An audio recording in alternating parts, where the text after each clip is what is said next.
വർഗീയ കാർഡുകൾ ഇറക്കി വിദ്വേഷവും വിവേചനവും പ്രചരിപ്പിച്ച വോട്ട് പിടിക്കാനുള്ള ബിജെപിയുടെ തന്ത്രം ഇനി വിലപ്പോവില്ലെന്ന് പാണക്കാട് മുനവർലി തങ്ങൾ. നെല്ലായിൽ UDF തെരഞ്ഞെടുപ്പ് പൊതുയോഗത്തിൽ സംസാരിക്കുകയായിരുന്നു അദ്ദേഹം. കേരളത്തിൻ്റെയും ഇന്ത്യയുടെയും ട്രെൻഡ് മാറിക്കൊണ്ടിരിക്കുകയാണ്.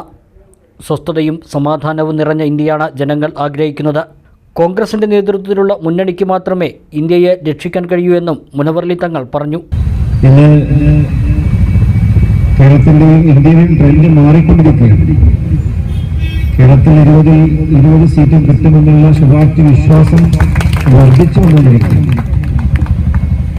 ഇന്ത്യ മുന്നണിക്ക് കരുത്തേകുക എന്നുള്ളത് ഇന്ന് ഇന്ത്യയിലെ ഓരോ ജനാധിപത്യ വിശ്വാസികളുടെയും കടമയായി മാറിക്കൊണ്ടിരിക്കുന്നു. ഒരു ഘട്ടം തെരഞ്ഞെടുപ്പ് നടന്നപ്പോൾ അവർക്ക് ആത്മവിശ്വാസം നഷ്ടപ്പെട്ടു.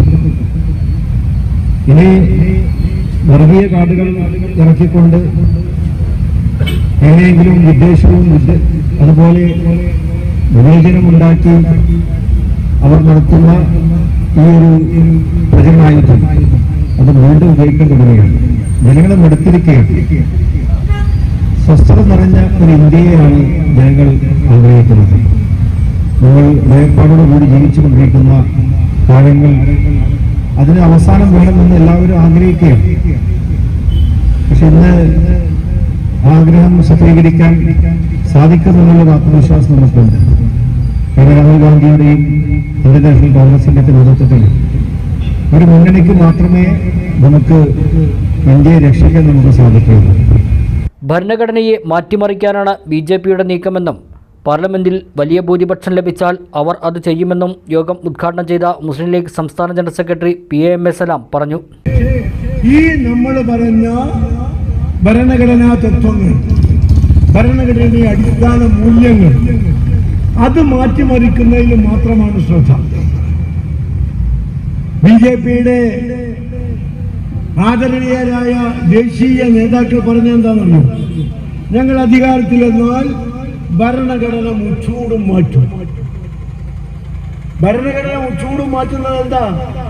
നമ്മുടെ ഭരണഘടന ഇപ്പൊ ജനാധിപത്യ സംവിധാനത്തിലൂടെ പോകുന്നു. ജനങ്ങളെ ഭരിക്കാൻ ജനങ്ങൾ തെരഞ്ഞെടുക്കുന്ന ജനങ്ങളെ നിശ്ചയിക്കുന്നു. ജനങ്ങൾക്ക് വേണ്ടി ജനങ്ങളാൽ ഭരിക്കുന്ന ജനങ്ങളുടെ ഭരണം. ഭരണഘടന മാറ്റിക്കഴിഞ്ഞാലോ അത് പ്രസിഡൻഷ്യൽ റൂളാകാം. അമേരിക്കയിലുള്ളതുപോലെ പാകിസ്ഥാനിലുള്ളതുപോലെയൊക്കെ പട്ടാളത്തിന്റെ പിന്തുണയോടുകൂടി ഏകാധിപത്യ കമ്മ്യൂണിസ്റ്റ് രാജ്യങ്ങളിലൊക്കെയുള്ള പോലെ ഏകാധിപത്യ സ്വച്ഛാധിപത്യ രാജ്യമായി മാറാം. മനുഷ്യന്റെ പ്രാഥമിക പൗരാവകാശങ്ങളും മൗലികാവകാശങ്ങളും നിഹനിക്കപ്പെടാം. അതൊക്കെ മാറ്റിമറിക്കാം. നെല്ലയ സിറ്റിയിൽ സംഘടിപ്പിച്ച പൊതുയോഗത്തിൽ നേതാക്കളായ Marakkar Marayamangalam KKA Azeez, P Harigovindan, C ചന്ദ്രൻ, മേലാടയിൽ ബാപ്പുട്ടി, മൂസ പേങ്ങാട്ടി തുടങ്ങിയവരും പങ്കെടുത്തു.